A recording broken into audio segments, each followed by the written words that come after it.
Hello guys, welcome back.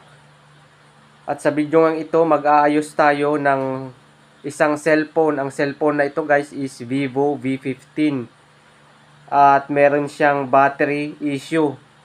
Ang nangyayari guys dito sa cellphone na ito, pag ino-open mo siya o pinipindot mo yung power button, nag-o-open naman siya, pero nagsha-shutdown siya ng kusa. Ito guys, ganitong sakit ng cellphone, madalas ito sa mga cellphone na maghapon gamit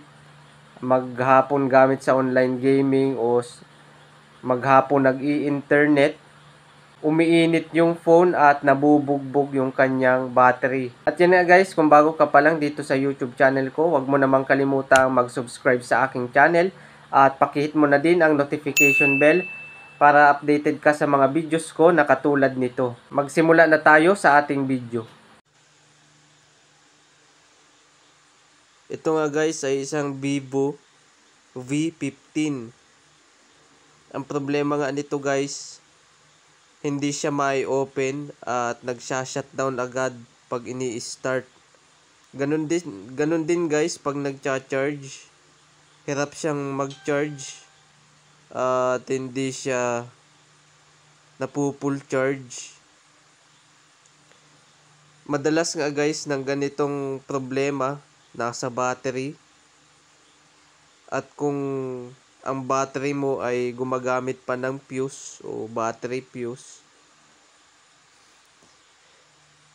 malamang may problema yung battery fuse guys kung laging nagsha-shutdown pag ini-start yung cellphone na katulad nito. At kaya nga guys sa bidyong ito, mapapanood ninyo kung paano ayusin ang baterya na ganito guys ang problema.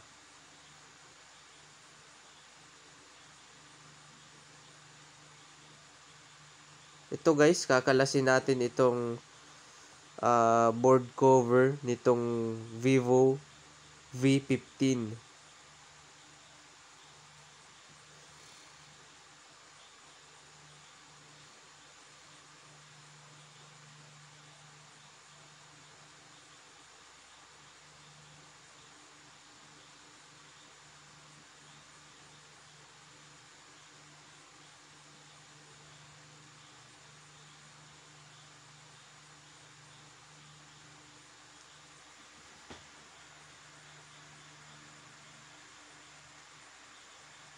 Then guys, nakalas na natin. Sunod nating tatanggalin itong battery connector.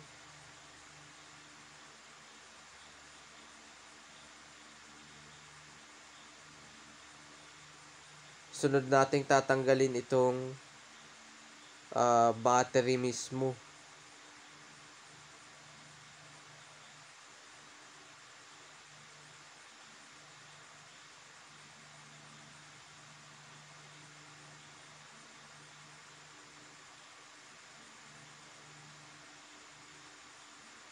Ito guys yung battery nitong Vivo V15.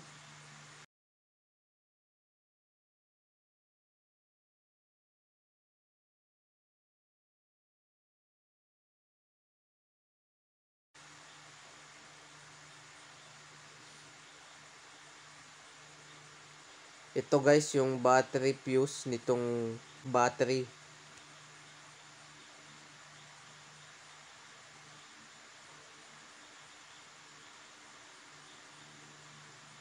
Ito guys, tatanggalin natin at i-jumper solution na natin ito guys.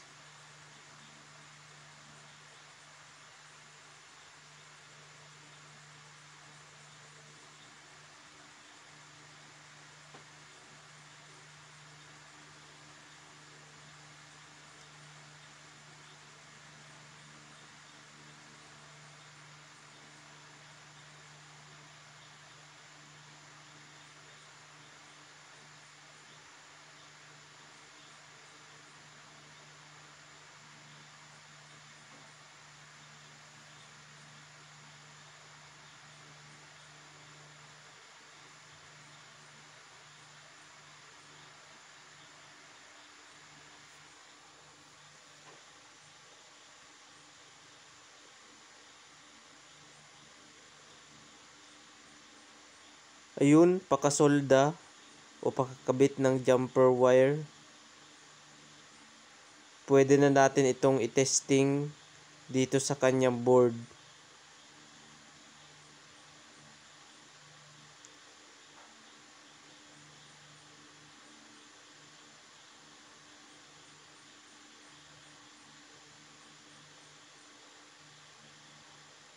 Tetestingin natin ito guys kung magsha-shutdown pa siya pag in-start itong phone.